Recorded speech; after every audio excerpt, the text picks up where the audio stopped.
up there. 100% fresh. Let's just begin going through every single one of these pockets.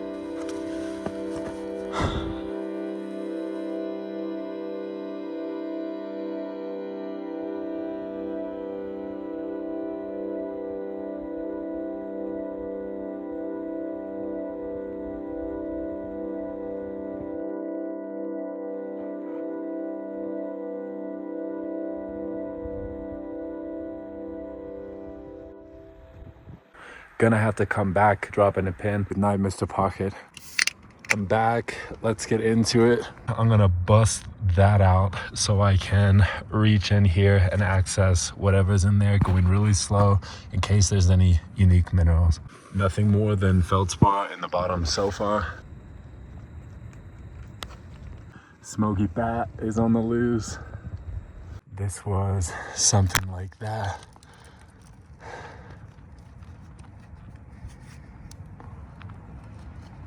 From right there, aesthetic cluster of feldspars and muscovite. Look at the complexity of this feldspar. All right, that one's just gotta go. Oh, saved.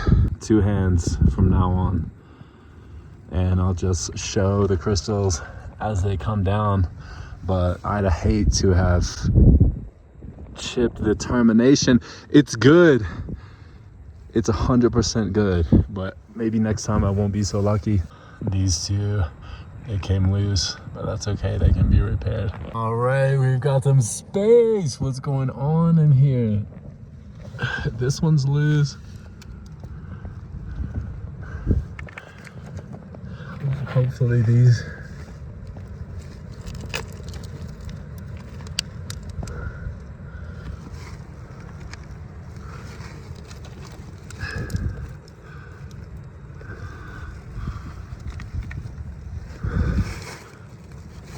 Okay, everything's sandwiched in. If I were in a better position, I would keep more of this stuff, but it's time to be selective. Lots of tabbies.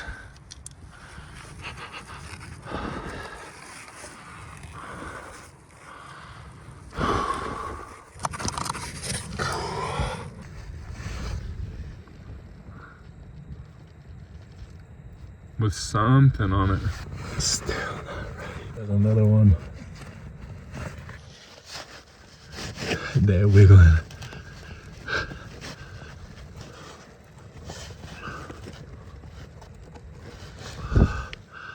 I just found a pair of new gloves in my bag. It was like finding a $100 bill on the ground.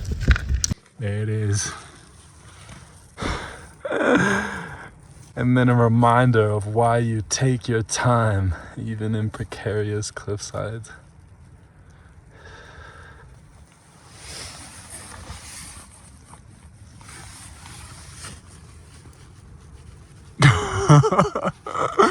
It's so stuck. I kind of wanted to leave that one as a monument, but I almost grabbed it. So it's a safety hazard. It's gotta come out.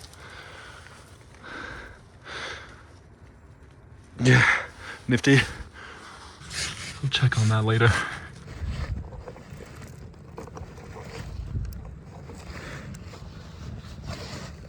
Oh, the thing is ready.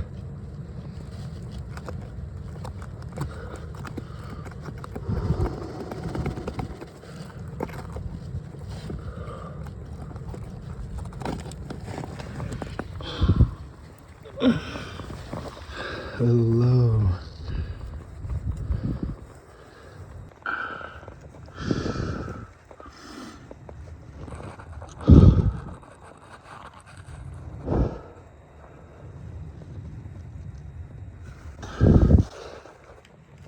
This is the open center of the largest pocket where crystals were breaking off the walls and continuing to grow. So that's the reason for all these floaters and healed crystals.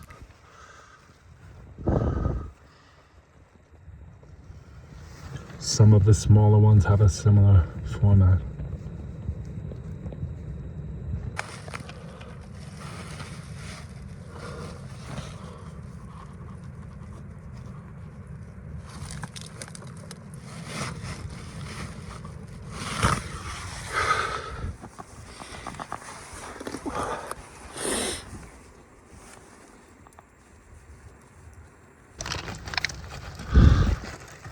Pocket continues down that way.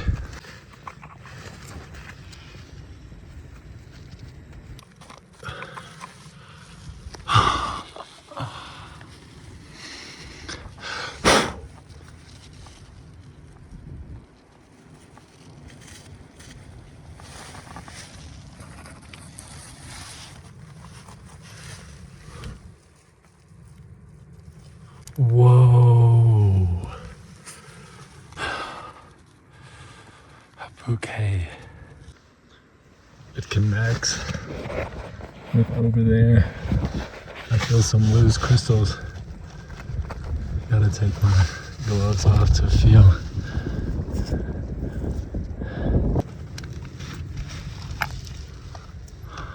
There are more forms that way and more forms of that way, but running out of daylight, so to maximize the use of time, let's focus on this area.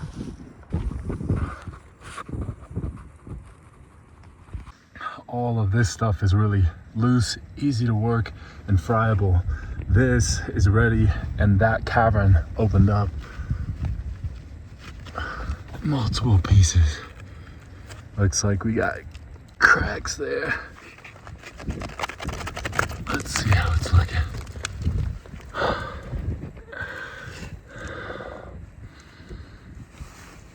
Yeah, it might be worth putting back together, to be honest. It's looking pretty good. Coming in from this side, but here comes something.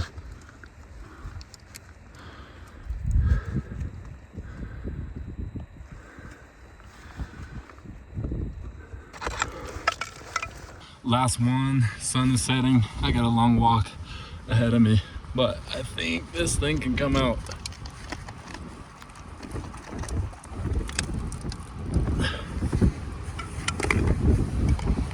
I'm not putting pressure on it. I'm gonna get it out and then show it after.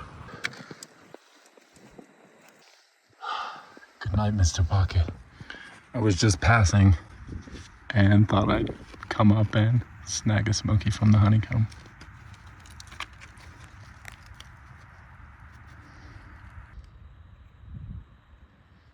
This will be the last day that I work this pocket, and the strategy is just to move the quartz because some is phased.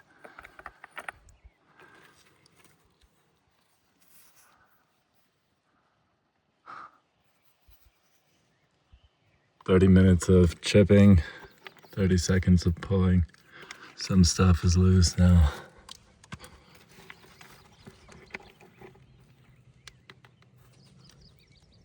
Last crystal from the pocket. The rest is not ideal to get. This is the first pocket that I busted out some of the wall to check inside, and I didn't notice anything before, but that's actually fluorite.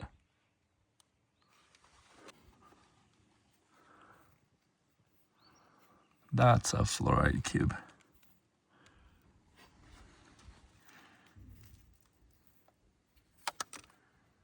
And so is that.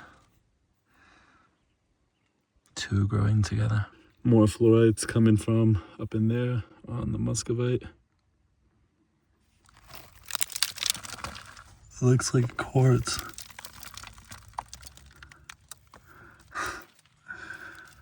What? Unexpected. What? Just one single crystal? Now we can see there's quartz here and up here, and feldspar, stalactites. To get these out, I think I need to come in from this angle, and all this stuff is pretty loose anyways. There is a Smoky in here.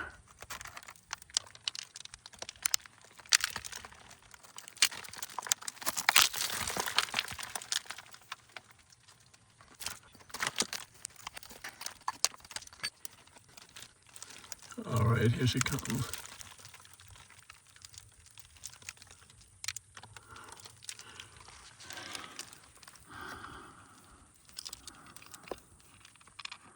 Oh, and it's clean. Oh, with that damaged termination, it is a-okay. Yeah, I'm gonna bang this out. There was no way to get it without 0 damage. I had a whale on the rock, but it is ready, whatever it is.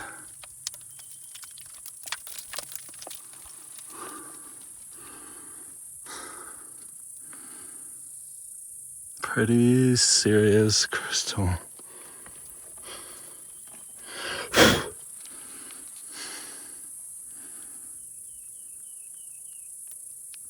It's actually looking pretty good. And here we are, all cleaned up. I notice a lot of prospecting is about, well, science can get you into a good area, but finding the pockets is a combination of things, really. Being in the right place at the right time, good luck, maintaining a headspace of abundance, and feeling that your pack is already full before you begin, so that you notice the tiny details that lead to the pockets.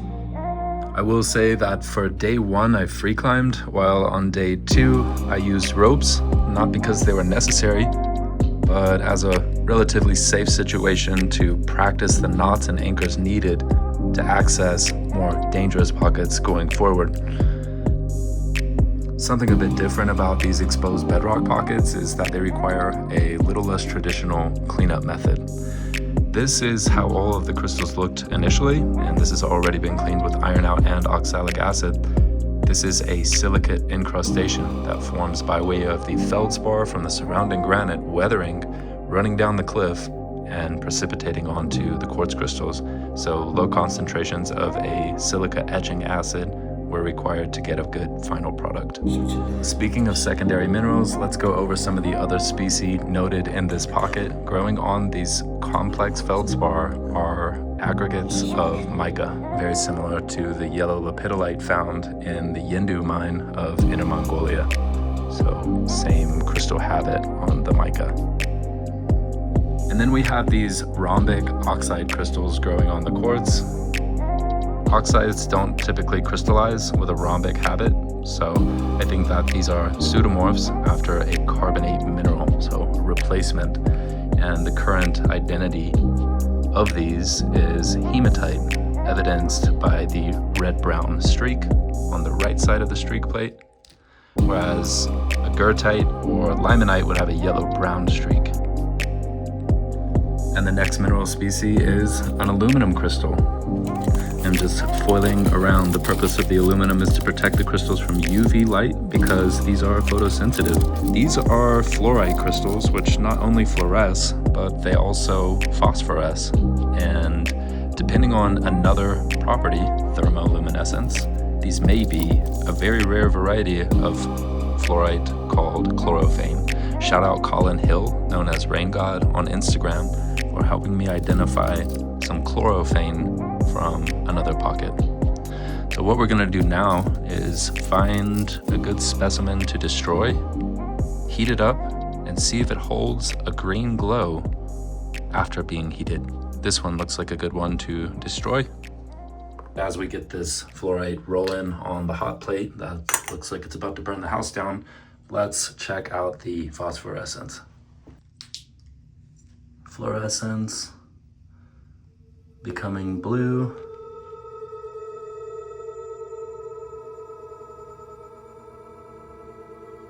And holding the glow. So far, no luminescence, and the water is beginning to boil, so I think we need to use a torch.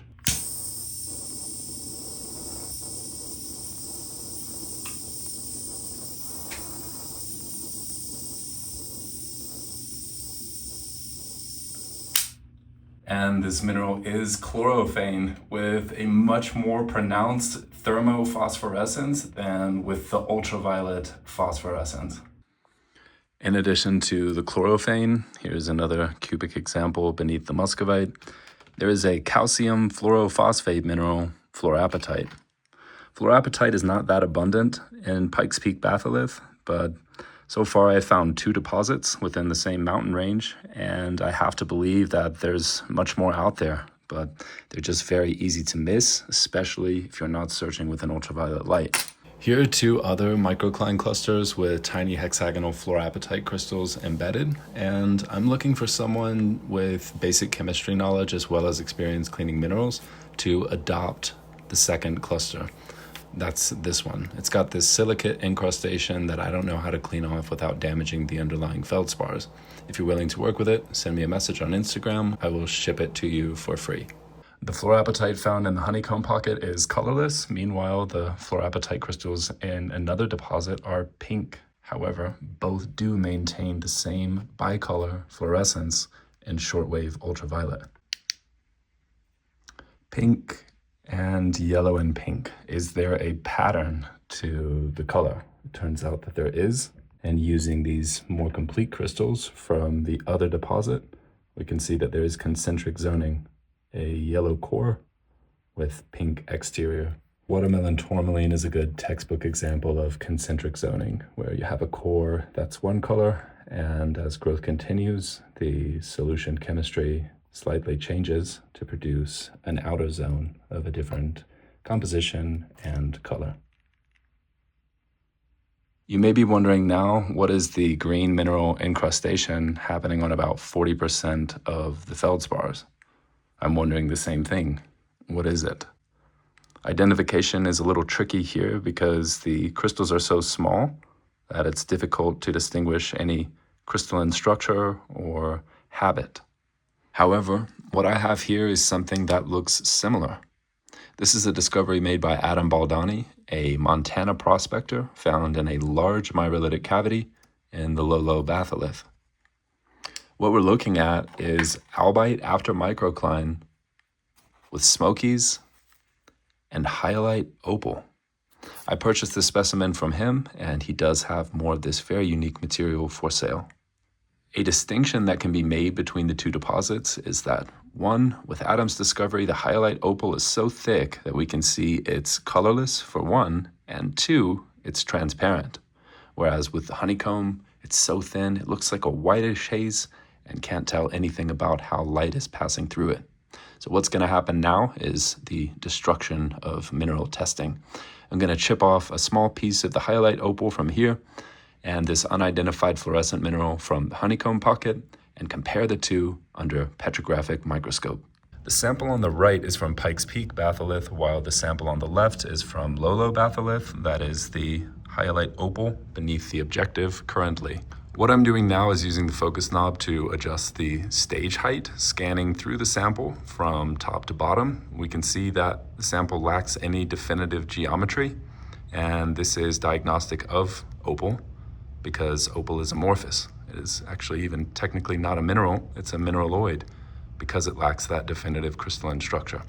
Moving to cross-polarized light, we can see that no light passes through the sample, regardless of the orientation, meaning that this is an isotropic substance and consistent with opal.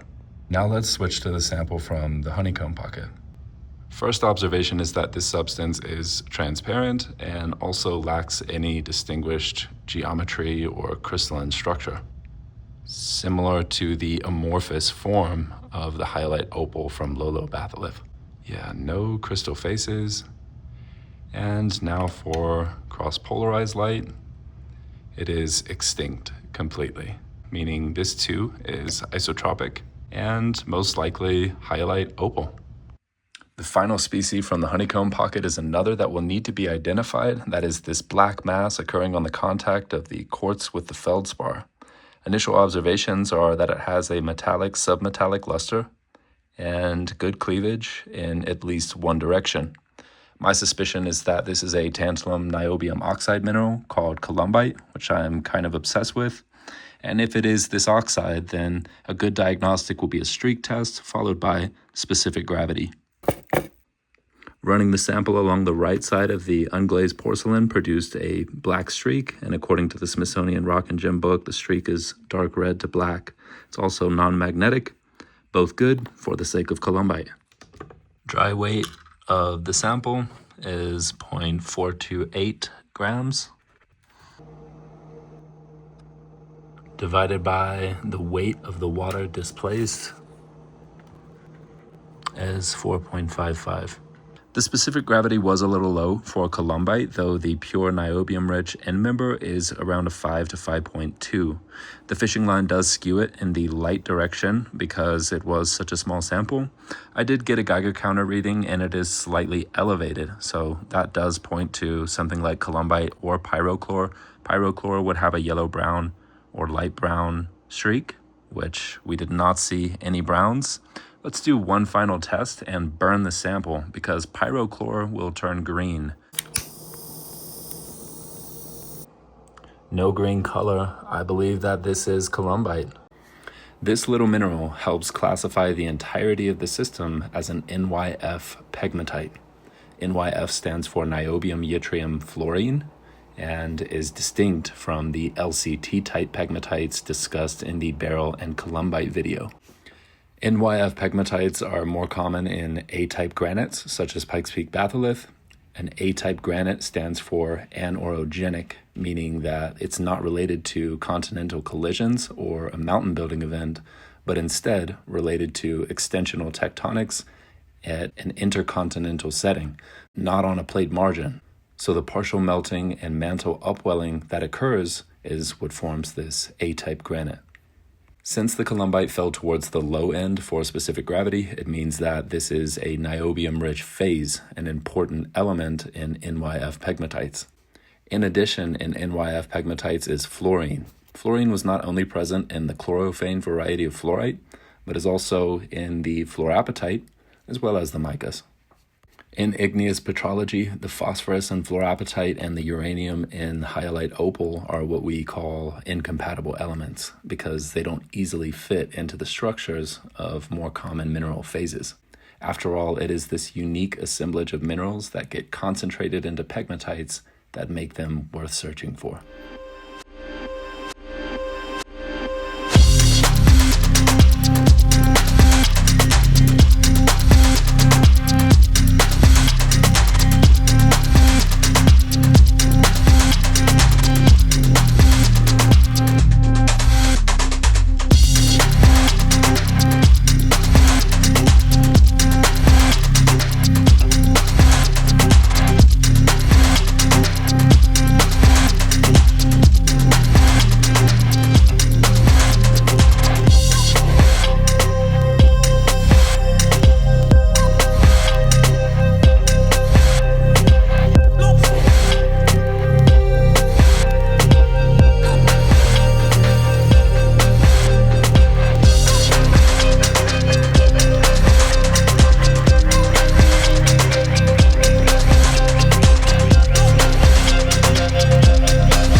The Honeycomb Pocket received its name from these single wispy smokies forming in little feldspar cups, similar to drops of nectar in a honeycomb.